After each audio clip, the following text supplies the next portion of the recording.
એટલે કથામાં શું કહેવાય? વડીલો કથામાં જશે. આ કથા યુવાનો નથી સાંભળવાની, આ કથા બાળકો નથી સાંભળવાની.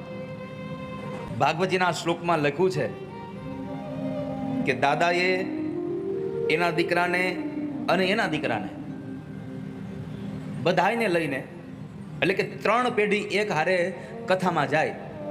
ખાલી કથામાં જવાનું નથી હો, કથામાં જઈને કથા સાંભળવાની, પણ ત્યાં જઈને મોબાઈલમાં નથી પડ્યું રહેવાનું. કથા સાંભળવા આવો છો, કારણ કે ઘરેથી કઈ નીકળો છો ને, અમે કથામાં જઈએ છીએ. મેં તો હંમેશા કહ્યું છે કે જે કામ માટે જાઓ છો ને એમાં પૂરી નિષ્ઠા રાખવી. જે કામ માટે જાઓ છો ને તમામ પ્રકારે તમારું હાજરી હોવી જોઈએ, તો તમને કામનું ફળ મળે, બાકી કામની ફળશ્રુતિ નહીં મળે.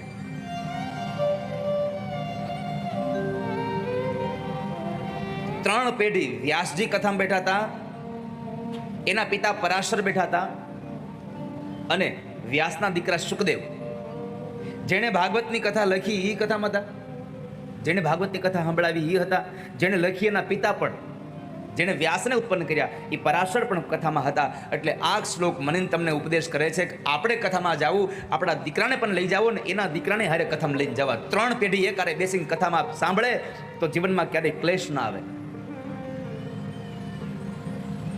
વ્યાસ પરાશરોચ છાયા શુકો.